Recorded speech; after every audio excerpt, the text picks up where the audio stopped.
Hello guys welcome to Throne Academy. நம்ம இன்னைக்கு இந்த வீடியோ பதிவில் மத்திய பட்ஜெட்டை பற்றி தாங்க பார்க்க போகிறோம். ஸோ 2026, 27 ஆண்டிற்கான சிறப்பு பட்ஜெட்டை அதில் என்னென்னலாம் சிறப்பம்சங்கள் இருக்குன்றத இந்த ஒரே ஒரு வீடியோ பதிவில் டீட்டெயில்டாக கொடுத்துட்றேன், பார்த்துக்குங்க. சரிங்களா? இந்த வீடியோ பதிவுக்கு கீழே நம்மளுடைய டெலிகிராம் லிங்கோடைய சேனலை நம்ம கொடுக்குறோங்க. ஸோ என்ன பண்ணுறீங்கன்னா, ஜாயின் பண்ணாதவங்க எல்லாமே ஜாயின் பண்ணிங்க. அப்போ தான் நம்ம ரீசெண்டாக போடக்கூடிய அனைத்து வீடியோக்களும் என்ன ஆகும்னா உங்களுக்கு வந்து சேரும்ன்றது சொல்லிடலாங்க. ஸோ பார்த்துடலாமா? பாருங்க, சுதந்திர இந்தியாவின் முதல் நிதியமைச்சர். ஃபர்ஸ்ட் ஹிஸ்டாரிக்கல் பேக்ரவுண்ட் எல்லாமே பார்த்துட்டு அதுக்கப்புறம் நான் நிறைய விஷயங்கள் சொல்றேங்க. முதல் நிதியமைச்சர் யாருங்க? ஆர்.கே. சண்முக செட்டி. இது இடத்துல ரொம்ப இம்பார்ட்டன்ட்ங்க. ஸோ இவர் நவம்பர் 26, 1947ஆம் ஆண்டு இவர் நிதியமைச்சராக இருந்து பட்ஜெட்டை தாக்கல் செஞ்சாரு. 2019ஆம் ஆண்டு இந்தியாவின் முழு நேர பெண் நிதியமைச்சராக நிர்மலா சீதாராமன் வந்து பார்த்தீங்கன்னா நியமிக்கப்பட்டார். அப்போ இதுக்கு முன்னாடி ஒரு பெண் நிதியமைச்சர் இருந்தாங்கன்னா 2 பேர் இருந்திருக்காங்க. ஓகேங்களா? ஃபர்ஸ்ட் இந்திரா காந்தி இருந்திருக்காங்க, பகுதி நேரமா இருந்திருக்காங்க. அவங்க அதே மாதிரி ரயில்வே பட்ஜெட் தாக்கல் செய்தது நம்ம திரிணாமுல் காங்கிரஸ் இருக்காங்க பார்த்தீங்கன்னா, மம்தா பானர்ஜி அவங்களும் பண்ணியிருக்காங்கப்பா. ஸோ தொடர்ச்சியாக 9வது பட்ஜெட்டை மக்களவையில் தாக்கல் செய்தவர் யாருன்னா நிர்மலா சீதாராம் அப்படின்னு சொல்றாங்க. அப்போ சுதந்திர இந்தியா வரலாற்றில் முதல் முறையாக இது ஒரு ஞாயிற்றுக்கிழமை அன்று தாக்கல் செய்யப்படுகிறது. அந்த கிழமை முக்கியங்க. ஏன்னா சிறப்பம்சம் வாய்ந்த தினம். அது லீவு நாள் தான். பட் ஞாயிற்றுக்கிழமை வர்றது பெரிய விஷயமா இருக்கு. அதனால இந்த ஞாயிற்றுக்கிழமை தாக்கல் செய்யப்பட்ட ஒரு பட்ஜெட் அப்படின்றாங்க. ஸோ பாருங்க, மத்திய மற்றும் மாநிலங்களுக்கு இடையேயான வரி வருவாயை பகிர்வுக்கான 2026 முதல் 2031ஆம் ஆண்டிற்கான 16வது நிதிக்குழுவின் அறிக்கையும் நிதியமைச்சர் தாக்கல் செய்தார். அப்போ 16வது நிதிக்குழுவின் தலைவர் யாருன்னா அரவிந்த் பனகாரியா. அவரு கொடுத்த அறிக்கையும் என்ன பண்ணிட்டாங்கன்னா மக்களவையில் சேர்த்து தாக்கல் செஞ்சுட்டாங்க. ஸோ இப்போ இன்னொரு ஹிஸ்டாரிக்கல் பேக்ரவுண்ட் பாருங்களேன். அடல் பிகாரி வாஜ்பாய் தலைமையிலான என்டிஏ அரசாங்கம் இருக்கும்போது இந்தியாவின் நிதியமைச்சராக இருந்த யஷ்வந்த் சின்ஹா அவர் என்ன பண்றாருன்னா 1991ஆம் ஆண்டு மத்திய பட்ஜெட்டை காலை 11 மணிக்கு அறிவித்தாருங்க. அப்பா இப்போ என்ன ஆயிடுச்சுன்னா மாறி இருக்கு.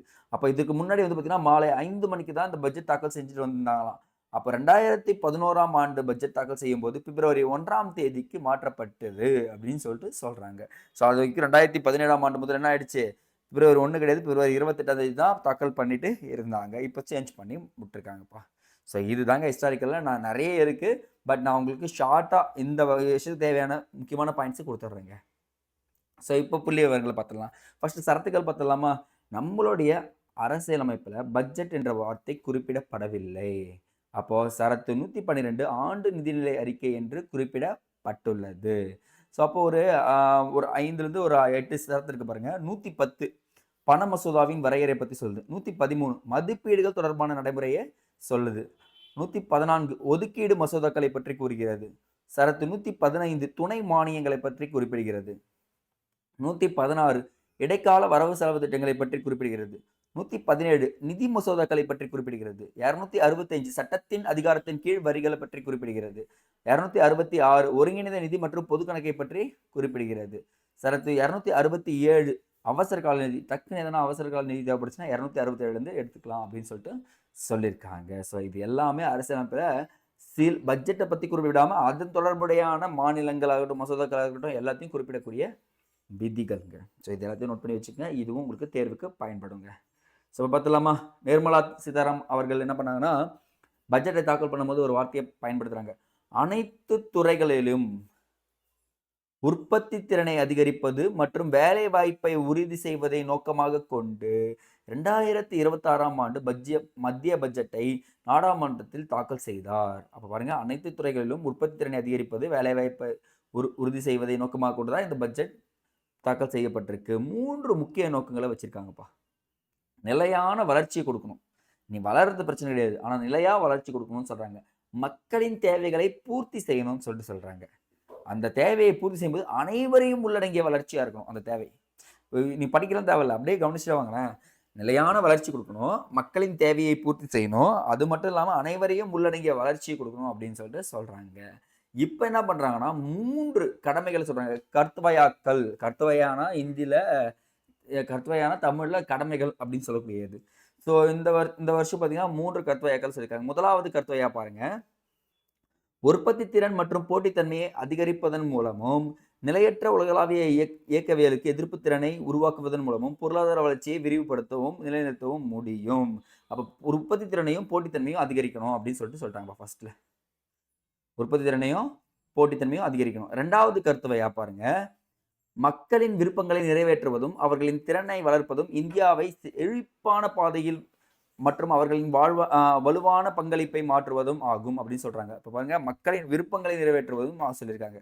3வது கருத்துவையா பாருங்க, ஒவ்வொரு குடும்பமும் சமூகமும் பிராந்தியம் மற்றும் துறை ஆகியவை அர்த்தமுள்ள பங்கேற்புக்கான வளங்கள் மற்றும் வசதிகள் வாய்ப்புகளை அணுகுவதை உறுதி செய்கிறது. இந்த 3 கருத்துவையாக்கள் தான் நோக்கங்களாகவும் சிலது எடுத்திருக்குங்க. அப்போ 3 கருத்துவையாக்கள் கொஸ்டின் கேட்கறதுக்கும் வாய்ப்பு இருக்கு. அப்போ கருத்துவையாக்கள்னா என்ன அர்த்தம்? இன்னைக்கு ஹிந்தி ஒரு வார்த்தை கத்துக்கிட்டீங்க, கடமைகள் அப்படின்னு சொல்லுங்க. வீட்டில் போய் சொல்லாதீங்க, இங்க நான் டிஎன்பிசி படிக்கிறது கர்த்தவையா அப்படின்னு சொன்னீங்கன்னு வச்சுக்கோங்களேன், அவங்க உங்களை கனம் பண்ணிடுவாங்கன்ற மாதிரி பேசுவாங்க. பட் ஆனால் கர்த்தவையான கடமைகள் இன்னைக்கு ஒரு இந்தி வார்த்தை. ஓகேங்க. ஸோ இந்த வருஷம் பார்த்தீங்கன்னா வளர்ச்சி அடைந்த இந்தியா என்ற இலக்கை நோக்கி 53.4 லட்சம் கோடி மதிப்புள்ள திட்டங்களை மத்திய அரசு தாக்கல் செய்துள்ளனர். ஸோ கடந்த நிதி ஆண்டில் 11.2 லட்சம் கோடியாக இருந்த அரசாங்கத்தின் மூலதன செலவு வரவு செலவு திட்டத்தில் 12.2 லட்சம் கோடியாக அதிகரித்துள்ளது. இன்க்ரீஸ் ஆயிருக்குன்னு சொல்றாங்க மூலதன செலவு. ஸோ ஓகே, இதை பற்றி நான் டீட்டெயிலாகவே கீழே கொடுக்குறேன். ஓகேங்களா? ரெவென்யூ ரெசிப்ட்ஸ்னா என்ன, எக்ஸ்பெண்டிச்சர்ஸ்னா என்ன அப்படின்றத நான் சொல்கிறேன். ஸோ பாருங்க, இந்த இடத்த கவனிச்சுங்கப்பா. அடுத்த நிதியாண்டில் மொத்த உள்நாட்டு உற்பத்தி திறன் நிகரான அரசாங்கத்தின் கடன் விகிதத்தை 56.1%இலிருந்து 55.6% குறைக்க திட்டமிடப்பட்டுள்ளது. ஸோ 1% குறைக்க போறோம்னு சொல்லிட்டு சொல்லியிருக்காங்க.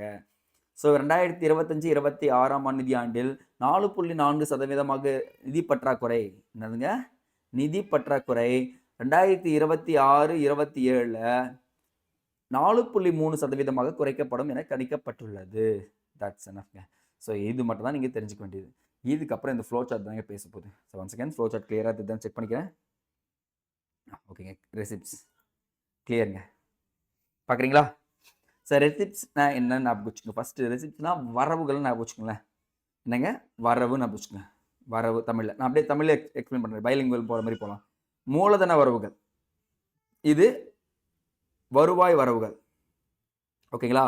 ஸோ இப்படியே டேரெக்டாக நீங்கள் லைன் பை லைன் படிக்கிறது இந்த பிக்சரை பார்த்து முடிச்சிடலாம் பாருங்களேன்.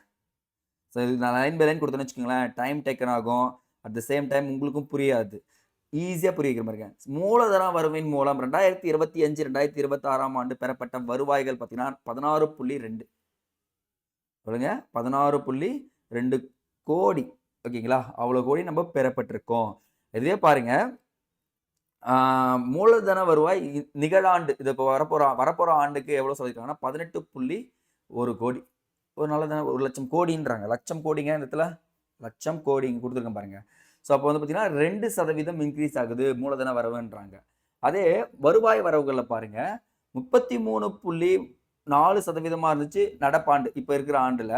அடுத்த வரக்கூடிய ஆண்டில் 35.3% வரப்போகுதுன்னு சொல்றாங்க.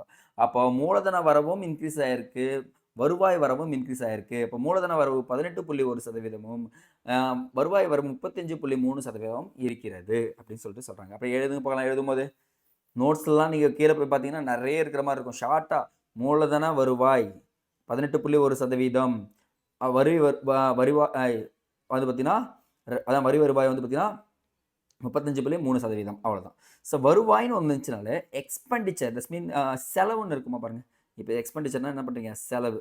ஸோ மூலதன செலவு, இந்த இடத்துல வரி வருவாய் செலவு அப்படின்னு சொல்லிட்டு போட்டுக்குங்க. ஸோ மூலதன செலவு எப்படி இருக்குன்னு பார்த்தீங்கன்னா 2025-26 செலவுகள் அதிகமாகிட்டே இருக்குது வருஷம் வருஷம். ஸோ 14 லட்சம் கோடியாக இருந்தது. இப்போ எவ்வளோ ஆச்சுன்னா 17.1 லட்சம் கோடி. அப்போ பார்த்தீங்கன்னா 26-27 17.1 லட்சம் கோடி அதிகமாகுதுன்னு சொல்கிறாங்க. அதே வரியின் மூலம் கிடைக்கக்கூடிய செலவுகள் பார்த்தீங்கன்னா இந்த வருஷம் இன்க்ரீஸ்ங்க. இது இம்பார்ட்டன்ட். 41.3% ரொம்ப ரொம்ப இம்பார்ட்டன்ட். போன வருஷம் 38.7. ஸோ இயர் பை இயர் கொஞ்சம் பார்த்து வச்சுங்க. எக்ஸாம்பிள் கேட்டாங்கன்னா 2025-26 கேட்டாங்கன்னா மிஸ் பண்ணக்கூடாது. அதுக்காக தான். ஸோ பார்த்தீங்கன்னா உங்களுக்கு 41.3% பார்த்தீங்கன்னா வரியின் மூலம் கிடைக்கக்கூடிய செலவுகள் அப்படின்னு சொல்லிட்டு சொல்லிடுறோம்.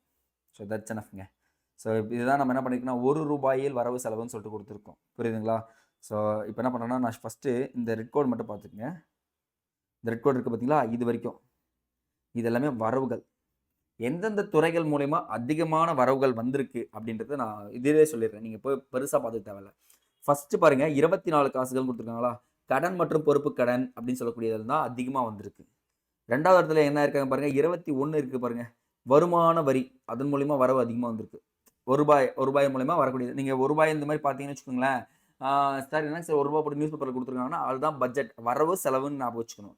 ஸோ அப்ப 2வது இடத்துல வருமான வரி இப்போ கிடைச்சிருக்கு. இப்ப எக்ஸாம்பிள் எப்படி கேட்பாங்கன்னா, இந்தியா பட்ஜெட்டில் அதிக வரவு எந்த துறையிலிருந்து பெறப்படுதுன்னா, கடன் மற்றும் பொதுக்கடன் ஃபர்ஸ்ட். 2வது வருமான வரி. 3வது இடத்துல யார் இருக்காங்க பாருங்க, பெருநிறுவன வரி இருக்காங்கப்பா. 3வது இடத்துல பெருநிறுவன வரி. 4வது இடத்துல ஜிஎஸ்டி மற்றும் பிற வரிகள். அப்ப பாருங்க பெருநிறுவன வரியும் ஜிஎஸ்டிக்கும் அப்ப நிறுவனங்கள் அதிகமாயிடுச்சு. ஜிஎஸ்டியும் அதிகமா இன்க்ரீஸ் ஆயிடுச்சுன்னு சொல்றாங்க. ஸோ 5வதுல வரி அல்லாத வருவாய் இருக்கு பாருங்க. வரி அல்லாத வருவாய். ஸோ இது எல்லாமே ரொம்ப ரொம்ப இம்பார்ட்டன்ட்ங்க. ஏன் 5 மட்டும் ஞாபகம் வச்சு சொல்றேன்னா, உங்களுக்கு எக்ஸாம்ல குரோனாலஜிக்கல் ஆர்டர் கேட்டாங்கன்னா, நீங்க மிஸ் பண்ணவே கூடாதுன்னு சொல்றதுக்காக. சரிங்களா? ஸோ பார்த்தீங்கன்னா ரூ. 1 மூலம் வரவுகள். ஸோ இப்போ ரூ. 1 மூலம் செலவுகள் பார்க்கலாமா? சார் எதுக்கு சார் அதிகமாக செலவு பண்ணுறோம், செலவு பண்ணியிருக்கோம் அப்படின்னு பார்த்தீங்கன்னா, மத்திய அரசு துறை திட்டங்கள் கிடையாதுங்க. மாநிலங்களுக்கான வரி பகிர்வு இதுதான். கொடுத்துருக்கேன் பாருங்க. மாநிலங்களுக்கு இடையான வரி பகிர்வு தான் 22 காசுகளா அது எக்கச்சக்கமாக செலவு அங்கே தான் நடக்குதுன்றாங்க. 2வது இடத்துல தான் மத்திய துறைகள் இருக்கு பார்த்தீங்கன்னா, அவங்களுடைய திட்டங்களை செயல்படுத்துறதுக்கு 2வது இடத்துல அதிகமாக செலவு பண்ணியிருக்கோம் அப்படின்னு சொல்கிறாங்க. சரிங்க 2வது இடத்துல அது கிடையாதுங்க. கடன் மற்றும் வட்டி ஓகேங்களா? கொடுத்துருக்கேன் பாருங்க. கடன் மற்றும் வட்டி 3வது தான் மத்திய துறைகள் சொல்லிட்டு சொல்கிறாங்க. அது நீங்கள் ஒன்றும் இல்லை 1, 2, 3 எழுதினே வந்துருங்க. 4th ஒன் பாதுகாப்பு. 4வது தான் பாதுகாப்புக்காக செலவு பண்ணியிருக்கோம். பாதுகாப்புக்காக அதிகமாக செலவு பண்ணியிருக்கோம்னு சொல்லிட்டு சொல்கிறாங்க செலவுகளில். சரிங்களா? 5th ஒன் என்ன இருக்கா பாருங்க. 11% அப்புறம் என்ன இருக்குது? 8 இருக்கா பாருங்க. 8 இருக்குது. யார்? மத்திய நிதி உதவி திட்டங்களுக்கு காசு செலவு பண்ணியிருக்கோம் அப்படின்னு சொல்லிட்டு சொல்கிறாங்க. ஸோ அது வந்து 5th ஒன். ஸோ தட்ஸ் எனஃப்ங்க. ஸோ வந்து பார்த்தீங்கன்னா ரூ. 1 வச்சு கேட்குறப்போ நீங்கள் இந்த விஷயத்தை தெளிவாக எடுத்துக்கங்க. இந்த ரூ. 1 வச்சோன்னே நீங்கள் என்னன்னு தெரிஞ்சுக்கூடாது. மேலேயே அழகாக கொடுத்துருப்பாங்க. ரூ. 1 வரவு, கீழே ரூ. 1 செலவுன்னு சொல்லிட்டு. ஸோ இதை நீங்கள் பார்த்து வச்சுக்கோங்க. நெக்ஸ்ட்டு இங்கே இருந்தாங்க ஸ்டார்ட் ஆகுது. நிர்மலா சீதாராமன் ஃபஸ்ட்டு ஸ்பீச் கொடுக்குறப்ப ஆரம்பித்தோடனே எல்லாத்தையும் சொல்லிட்டு 2026-27 நிதியாண்டில் தனிநபர் வருமான விகிதங்கள். ஸோ வருமான வரி இருக்குது பார்த்தீங்களா, எந்தவித மாற்றங்களும் செய்யப்படவில்லை. கடந்த ஆண்டு புதிய வருமான சட்டத்தின் கீழ் வரி விலக்கு வரம்பு 7 லட்சத்திலிருந்து 18 லட்சமாக அதிகரிக்கப்பட்டிருக்கு. ஸோ 12 lakhs வரைக்கும் நீங்கள் என்ன பண்ணலாம் பார்த்தீங்கன்னா ரிலீஃப் எடுத்துக்கலாம். டேக்ஸ் ஃப்ரீன்றத வச்சுக்கலாம்னு சொல்லிட்டு சொல்லியிருக்காங்க. எந்தெந்த வருமான வரிகள் வரம்புக்கு பாருங்க, 4 லட்சம் வரை வரி இல்லை. 4 லட்சத்துலேருந்து 8 லட்சம் 5% வரி கொஞ்சம் தான் இருக்கும் அது. அப்போ பார்த்தீங்கன்னா 8லேருந்து 12 லட்சம் முதல் 10% வரி. 12லேருந்து 16 லட்சம் வந்து பார்த்தீங்கன்னா 15% வரி. 16லேருந்து 20 லட்சம் வந்து பார்த்தீங்கன்னா 20% வரி. 20லேருந்து 24 லட்சம் வந்து பார்த்தீங்கன்னா 25% வரி. நீங்க யாருன்னா 24 லட்சம் சம்பாரிச்சீங்கன்னா ஒரு இயருக்கு 30% வரி உங்களுக்கு போடப்படும் அப்படின்னு சொல்லிட்டு சொல்லியிருக்காங்க. இதுதான் வருமான வரி வரம்புகள்ல இருக்கு. ஸோ அப்போ புதிய வருமான வரி வரம்பு சட்டம் எப்போ ஸ்டார்ட் ஆகுதுன்னு பார்த்தீங்கன்னா ஏப்ரல் 1 முதல் அமல்படுத்தப்படுகிறது. ஸோ அப்போ பழைய சட்டத்தை என்ன பண்ணாங்கன்னா மக்களுக்கு புரியாத மாதிரி இருந்துச்சு. புரியும் வகையில் மாற்றங்கள் செய்யப்பட்டது அப்படின்னு சொல்றாங்க. அப்போ பழைய சட்டம் பாருங்க 1961ஆம் ஆண்டு இருந்த சிக்கலான மற்றும் பிரிவுகளை தெளிவற்ற தன்மைகளை நீக்கப்பட்டது அப்படின்றாங்க. ஸோ நீங்க வரி கட்டலாம், இதுக்கு முன்னாடி உங்களுக்கு சிறை தண்டனை இருந்துச்சுங்க. இப்போ என்னன்னா வரி கட்டணும்னா உங்களுக்கு சிறை தண்டனை கிடையாது, 100% அபராதம் மட்டுமே இருக்கும். அப்போ வரி குற்றங்களுக்கு சிறை தண்டனை இல்லாமல் அபராதம் மட்டுமே விதிக்கப்படும் என்றது புதிய வருமான சட்டத்தில் வரி சட்டத்தில் உள்ளது. அதுதாங்க நிர்மலா சீதாராமன் சொன்னது. 2வது தொழிற்சாலைகளுக்காக கொடுத்துருக்காங்க பாருங்க. தொழில் உற்பத்தி மற்றும் தொழில்நுட்ப மேம்பாடுல செமிகண்டக்டருக்காக 2.0 செமிகண்டக்டர் வந்து பார்த்தீங்கன்னா ஆல்ரெடி கொடுத்துருக்காங்க 2020 1.0ன்னு சொல்லிட்டு. ஸோ இப்போ 2.0க்கு 40,000 கோடி ரூபாய் ஊக்கத்தொகை அளிக்கப்படுகிறது. அதே மாதிரி மின்னணு பாகங்களின் உற்பத்தியை ஊக்குவிப்பதற்காக 40,000 கோடி. அப்போ செமிகண்டக்டருக்கும் 40,000 கோடி, மின்னணு பாகங்கள் உற்பத்திக்கும் எவ்வளவு 40,000 கோடி அப்படின்னு சொல்லிட்டு சொல்றாங்க. அது மட்டும் இல்லாம இதெல்லாம் நான் தயாரிக்கணும்னா அரிய வகை கனிமங்கள் வழித்தடம் வேணும். அந்த வழித்தடங்கள் ஒரு 4 மாநிலங்கள் வழியா எடுத்துட்டு போறேன். ரொம்ப ஈஸியா இருக்கும் பாருங்களேன். இந்தியான்னு நினைச்சு வச்சுங்களேன், ஒடிசா, ஆந்திரா, தமிழ்நாடு, கேரளா முடிஞ்சு போச்சு. ஒடிசா, கேரளா, ஆந்திரா, தமிழ்நாடு இந்த 4 மாநிலங்கள் அரிய வகை கனிமங்கள் வழித்தட திட்டம் அறிமுகம் செய்யப்படும் அப்படின்னு சொல்லிட்டு சொல்றாங்க. ஸோ நம்ம பட்ஜெட்லேயே அதிகமான தொகை எதுக்கு செலவுப்படுதுன்னா போக்குவரத்து மற்றும் உட்கட்டமைப்புக்கு தான் அதிகமாக செலவு பண்ணியிருக்காங்க. மொத்த செலவினம் 12.2 லட்சம் கோடிங்க. என்ன சார் சொல்றீங்க? ஆமாங்க. போக்குவரத்து இன்க்ரீஸ் ஆனால் தான் நம்ம எல்லாத்தையுமே ஆக்சசபிள் பண்ண முடியும்னு சொல்லிட்டு உருவாக்கப்பட்டது. அப்போ பாருங்க மேற்கு வங்கத்தில் உள்ள டான்குனி என்ற பகுதியும் குஜராத்தில் உள்ள சூரத் என்ற பகுதியும் இணைக்கும் ஒரு பிரத்யேக சரக்கு வழித்தடம் அமைக்கப்படும். அதே மாதிரி நகரங்களுக்கு இடையே 7 அதிவேக ரயில் தடங்கள் உருவாக்கப்படும் அப்படின்னு சொல்லிட்டு சொல்றாங்க. அப்போ 7 கீழே கொடுத்துருக்கேன், அதையே நீங்க பார்த்துக்கலாம். அப்போ அடுத்த 5 ஆண்டுகளுக்குள் 20 புதிய தேசிய நீர்வழி செயல்பாட்டிற்கும் வரும்னு சொல்லியிருக்காங்க. கடலோர சரக்கு போக்குவரத்தையும் ஊக்குவிக்கும் அப்படின்னு சொல்லிட்டு இந்த திட்டத்தில் சொல்லியிருக்காங்க. அப்போ பாருங்க, உட்கட்டமைப்பு மற்றும் போக்குவரத்துக்கு 12.2 லட்சம் கோடி செலவு பண்ணி இவ்வளோ விஷயத்தையும் இங்கே பண்ண போகிறாங்க. அந்த புல்லட் ட்ரெயின் சொல்லுவாங்க பார்த்தீங்களா, எங்கெல்லாம் வரப்போகுதுன்னா சென்னை பெங்களூரு, சென்னை ஹைதராபாத், பூனே ஹைதராபாத், பெங்களூரு ஹைதராபாத், பெங்களூரு வாரணாசி, வாரணாசி சிலிகுரி, மும்பை பூனே, இந்த இடங்கள்ல தான் இந்த 7 அதிவேக ரயில் திட்டங்கள் வரப்போகிறதாகவும் சொல்லியிருக்காங்கப்பா. ஸோ ரொம்ப ரொம்ப இம்பார்ட்டண்டான திட்டங்களையும் கவனிச்சுக்கோங்கப்பா. நெக்ஸ்ட்டுங்க, ஸோ நம்ம நாடு வந்து பார்த்தீங்கன்னா நிறைய மருந்து பொருட்களை இறக்குமதி பண்ணுறோம். இந்த மருந்து பொருட்களை நம்ம இந்தியாவிலே தயாரிக்கணும் அப்படின்னு சொல்லிட்டு பயோஃபார்ம் பவர் முன்முயற்சி, பயோஃபார்ம் சக்தி அப்படின்னு சொல்லிட்டு ஒரு திட்டத்தையும் அறிவிச்சிட்டாங்கப்பா. ஸோ அந்த திட்டத்தோட 5 ஆண்டுகள் காலம், 5 ஆண்டுகளுக்குள்ள என்ன பண்ணோம், எல்லா மருந்து பொருட்களையும் குறைவான விலையில கிடைக்க செய்யணும் அப்படின்னு சொல்லிட்டு சொல்லியிருக்காங்க. ஸோ உலகளாவிய உயிரி மருந்து உற்பத்தி மையமாக மாற்றத்திற்காக 10,000 கோடிங்க, மருந்து துறைக்கு எவ்வளோ கொடுத்துருக்காங்க, 10,000 கோடி கொடுத்துருக்காங்க. அது மட்டும் இல்லாமல் 7 அரிய நோய்களுக்கான தனிப்பட்ட பயன்பாட்டிற்கான இறக்குமதி செய்யப்படும் மருந்துகள் மற்றும் மனநல பொருட்களின் சுங்கவரி விலக்கு அளிக்கப்பட்டது. ஸோ இப்போ என்னன்னா, சுங்கவரி குறைக்கப்பட்டுச்சுன்னா நீங்கள் என்ன பண்ணிடலாம், அந்த பொருளோட ரேட் கம்மியாகும் அப்படின்றத தெரிஞ்சுக்குங்க. அது மட்டும் இல்லாமல் 17 வகையான புற்றுநோய் மருந்துகளுக்கு அடிப்படை சுங்கவரி விலக்கு வழங்கப்படுகிறது. ஸோ இங்கேயும் கொடுத்துட்றாங்கப்பா. நெக்ஸ்ட்டுங்க, 5 பிராந்திய மருத்துவ மையங்கள் நிறுவும் திட்டம் கண்டிப்பாக நிறுவ போகிறாங்க. ஏன்னா இந்தியாவை ஒரு மருத்துவ சுற்றுலா தலமாக மாற்றுவது தான் வந்து பார்த்தீங்கன்னா ஒரு முக்கிய கொள்கையாக வச்சுருக்காங்க. நீங்கள் இங்கே இந்தியாவுக்கு வந்துட்டீங்கன்னா உங்கள் உடம்பை ரெடி பண்ணி அனுப்பிச்சிருவோம் அப்படின்ற அளவுக்கு இந்த பட்ஜெட்டில் பேசியிருக்காங்கப்பா. அப்போ மாநிலங்கள் மற்றும் தனியார் நிறுவனங்களுடன் இணைந்து செயல்படும் அப்படின்னு சொல்லிட்டு சொல்கிறாங்க. அது மட்டும் இல்லாமல் துணை மருத்துவர் கல்வி பணியாளர் மேம்பாட்டு திட்டம்னு ஒரு திட்டத்தை அறிவிச்சாங்கப்பா. அதென்ன சார் துணை மருத்துவர்? புதிய துணை மருத்துவர் பயிற்சி நிறுவனங்கள் நிறுவப்படும், செவிலியர் சொல்லுவாங்கல்ல, அவங்களுக்கு நிறுவப்படும் சொல்றாங்க. கிட்டத்தட்ட 5 ஆண்டுகளில் 1 லட்சம் துணை மருத்துவ பணியாளர்கள் பயிற்சி அளிக்கப்படும் அப்படின்னு சொல்லிட்டு சொல்றாங்க.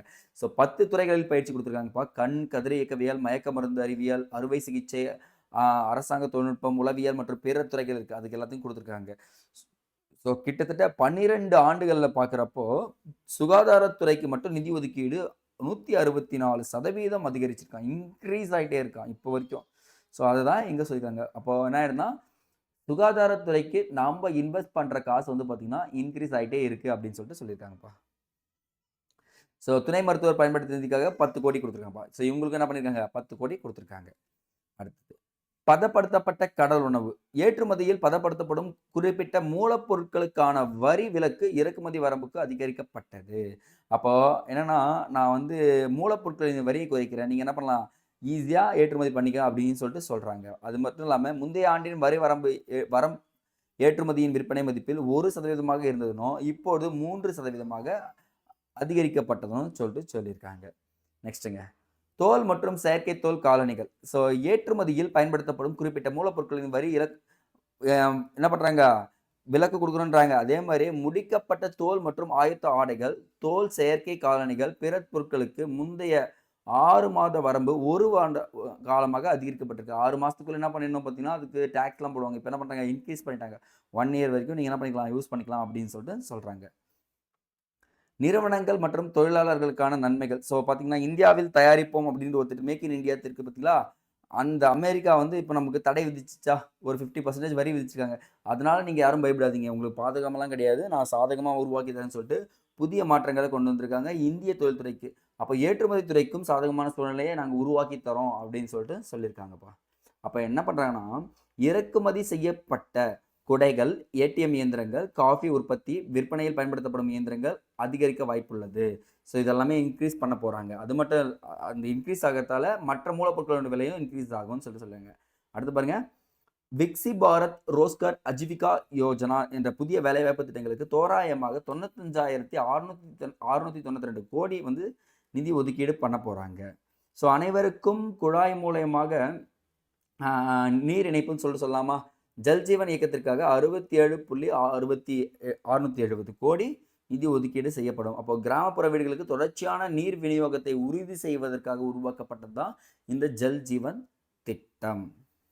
அடுத்ததுங்க, சுற்றுலா மற்றும் கலாச்சாரம். உங்களை மட்டும் ஏன் வேணும், வாங்க நான் வந்து ஏற்படுத்தி தரேன்னு சொல்லிட்டு மலைப்பாதைகள் இருக்கும் பார்த்தீங்களா, சுற்றுலா மேம்பாட்டை உருவாக்க போகிறேன்.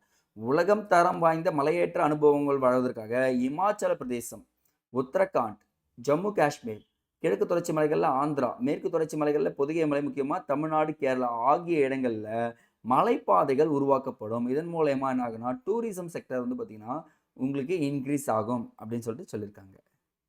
கடலோர பறவைகள் மற்றும் கண்காணிப்பு பாதைகள். ஸோ ஒடிசா, கர்நாடகா, கேரளா ஆகிய மாநிலங்களில் கடலோர பகுதிகளில் முக்கியமான முட்டையிடும் இடங்கள், அது முக்கியமா பாருங்க, ஆமை வலசை போதல் பாதைகள் அமைக்கப்படும். இப்போ ஆமைகள்லாம் வந்து பார்த்தீங்கன்னு வச்சுக்கோங்களேன், ஒரு சில இடங்கள்லாம் ஒடிசால என்ன பண்ணுறோம், முட்டை இட்டுட்டு கடலுக்குள்ளே போயிடும். அந்த முட்டைலாம் வளர்ந்து முட்டை வெளிய வந்துட்ட பிறகு, அது திருப்பி கடலுக்குள்ள போகும். அதுக்காக பாதைகள் அமைக்கப்படும்னு சொல்றாங்க. அது மட்டும் இல்லாம பறவைகளுக்காக ஆந்திரா மற்றும் தமிழ்நாடு எல்லைப் பகுதியில் புலிக்காட் ஏரியில் பறவைகள் கண்காணிப்பு பாதைகள் உருவாக்கப்படும். இது இம்பார்ட்டன்ட்ங்க. பறவைகள் கண்காணிப்பு பாதைகள் உருவாக்கப்படும். அடுத்ததுங்க, பாதுகாப்பு மற்றும் ராணுவ செலவுங்க. பாதுகாப்புத் துறைக்கு ஒதுக்கப்பட்ட மொத்தமாக அதிகரித்த 7.8 லட்சம் கோடி நிதி ஒதுக்கீடு ராணுவ பாதுகாப்பு மற்றும் நவீனமயமாக்கலுக்கு முன்னுரிமை அளிக்கிறது. அப்ப பாருங்க, ராணுவத்துக்கு நம்ம 2வது இடத்துல தான் செலவு பண்றோம். ஃபர்ஸ்ட் இடத்துல யாருக்கு பண்றோம்? உட்கட்டமைப்பு மற்றும் போக்குவரத்துக்கு செலவு பண்ணியிருக்கணும். கடந்த ஆண்டை விட கிட்டத்தட்ட 15.19% அதிகரிக்கும் சொல்றாங்க. அப்போ மொத்த உள்நாட்டு உற்பத்தியில் 2% பாதுகாப்புக்காக நம்ம செலவு பண்ணிட்டு வரோங்க. ஸோ அது மட்டும் இல்லாமல் விமானங்கள் மற்றும் விமான என்ஜின்களுக்காக 63,733 கோடியும், கடற்படை திட்டங்களுக்காக 25,023 கோடியும் செலவு செய்யப்படும் சொல்றாங்க. உள்நாட்டு ஆயுத உற்பத்திக்காக 5,13,900 சரி 5,13,900 கோடி செலவு பண்ண போறோம்னு சொல்லிட்டு சொன்னாங்க. கிட்டத்தட்ட 75% நிதி ஒதுக்கீடு செய்யப்படும் சொல்லிட்டு சொல்லியிருக்காங்கப்பா. ஸோ உள்நாட்டில் என்ன பண்ணலாம் பார்த்தீங்கன்னா, இதுக்கப்புறம் ஆயுதங்கள் வரும்னு சொல்லிட்டு சொல்லியிருக்காங்க. ஸோ கல்விக்காக பாருங்களேன், கொடுத்துட்டாங்கப்பா. நம்ம வந்து அடுத்தது வந்து பார்த்தீங்கன்னா AI, animation, visual effects, gaming, comics, இப்போ விஷுவல் கம்யூனிகேஷன் சொல்லுவாங்க, அதெல்லாமே இருக்குங்க. அப்போ கிட்டத்தட்ட 1,500 பள்ளிகளில் மற்றும் 500 கல்லூரிகளில் இந்த விஷயங்கள் ஸ்டார்ட் பண்ண போகிறாங்க. அப்போது ஆய்வகங்கள் உருவாக்கி இதுக்கப்புறம் நீங்கள் என்ன பண்ணலாம், எல்லாத்தையும் இங்கேயே கற்றுக்கலாம். நீங்கள் வெளிநாடுகளுக்கு கேமிங் பண்ணுறதுக்கோ இல்லை காமிக்ஸோ அந்த விஷுவல்ஸோ அனிமேஷன் பண்ணுறதுக்கும் வெளியே போக வேண்டியதில்லை, இங்கேயே இருக்குன்றது சொல்கிறாங்க. ஒவ்வொரு மாவட்டத்திலும் ஒரு மகளிர் விடுதியை அமைக்க ஒரு திட்டம் ஸ்டார்ட் பண்ண போகிறாங்களாங்க. அந்த திட்டம் வந்த உடனே நான் உங்களுக்கு சொல்லிடுறேன். ஏன்னா இப்போ நம்ம தோழி விடுதி பார்த்தீங்களா, அந்த மாதிரி நம்ம ஒவ்வொரு மாவட்டத்திலும் ஒரு விடுதி ஆரம்பிச்சோன்னா பெண்கள் வந்து பார்த்தீங்கன்னா முன்னேறதுக்கு எக்கச்சக்கமான வாய்ப்புகளை வழங்கி தரேன்னு சொல்லிட்டு சொல்லியிருக்காங்க. நெக்ஸ்ட்டுங்க, பயணம் மற்றும் சுற்றுலாத்துறைக்காக கிட்டத்தட்ட 100 சுற்றுலா வழிகாட்டிகளுக்கு பயிற்சி அளிக்கப்படும் சார். 100 10,000 சுற்றுலா வழிகாட்டிகள் இருக்கு. ஸோ இந்த 10,000 சுற்றுலா வழிகாட்டிகள் என்ன பண்ணுவாங்கன்னா, எந்த இடத்துக்கு போனாலும் இந்த பிளேசஸ் இந்த சிறப்பெல்லாம் சொல்லுவாங்கல்ல, அதுக்காக இது கொடுத்துருக்காங்கப்பா. ஸோ தட்ஸ் எனஃப்ங்க. ஸோ அப்போ அடுத்து பார்த்தீங்கன்னா, குறு, சிறு மற்றும் நடுத்தர நிறுவனங்கள் எம்எஸ்எம்இக்கு வந்து பார்த்தீங்கன்னா, பட்ஜெட்டில் 10,000 கோடி கொடுக்குறாங்க. அப்போ 3 10,000 பார்த்துட்டோங்க. செமிகண்டக்டருக்கு ஒரு செமிகண்டக்டர் 40,000 பார்த்தோம். இந்த இடத்துல பாருங்களேன், குறு, சிறு நடுத்தர நிறுவனங்களுக்கு 10,000 கோடி கொடுக்குறாங்க. ஸோ இதன் மூலியமா பணப்புழக்கம் இருந்துகிட்டே இருக்கும். அவங்க என்ன பண்ணலாம், மூலதன ஆதரவு, பணப்புழக்க ஆதரவு, வணிக ஆதரவு இது எல்லாமே இதன் மூலியமா நீங்கள் எடுத்துக்கலாம் அப்படின்னு சொல்லிட்டு சொல்லியிருக்காங்க. நெக்ஸ்ட்டுங்க, ஸ்கீம்ங்க. பிரதான் மந்திரி கிராம் சதக் யோஜனா, கிராமப்புற சாலைகள். இப்போ சதக்னா என்ன எடுத்தோம்னா சாலைகள் போடும் ஒரு திட்டம். நீ இனிமேல் இதுக்கப்புறம் ஊரில் சாலைகள்லாம் போட போகிறேன், அதுக்காக கிட்டத்தட்ட 19,000 கோடி ஒதுக்குறேன் அப்படின்னு சொல்லிட்டு சொல்கிறாங்க. இதுக்கப்புறம் சாலைகள் எல்லாமே சரியாக தான் இருக்கும். இப்போவே ஆல்மோஸ்ட் ஒரு 90% சாலைகள் வந்து பார்த்தீங்கன்னா குட்டாக கொடுத்துட்டாங்கப்பா. தேசிய ஊரக வாழ்வாதார இயக்கத்துக்காக வந்து பார்த்தீங்கன்னா 19,200 கோடி வந்து பார்த்தீங்கன்னா செலவு பண்ணுறதுன்னு சொல்லியிருக்காங்க. அதே மாதிரி பிரதான் மந்திரி ஆவாஸ் யோஜனா, இதுக்கப்புறம் வீடு வசதி திட்டம் சொல்லிட்டு ஒன்று இருக்குங்க. கிட்டத்தட்ட 54,916 கோடி. இனிமே இன்க்ரீஸ் தான். இந்த குடிசை இல்லாத வீட்டை தான் உருவாக்க போகிறோன்னு சொல்லிட்டு தெளிவாக இந்த பட்ஜெட்டில் நமக்கு குறிப்பிட்டிருக்காங்க, ஸ்கீம்ஸை பொறுத்த வரைக்கும். அடுத்துங்க, ஆயுர்வேத மேம்பாடு. ஸோ ஆயுஷ் துறைக்கு மொத்தமாக 4,408 கோடி ரூபாய் ஒதுக்கு பண்ணிட்டாங்க. இப்போ முந்தைய வரவு செலவு திட்டத்தை 20 மடங்கு அதிகம். ஏன் இது கொடுத்தாங்கன்னா, முக்கியமாக பாருங்க,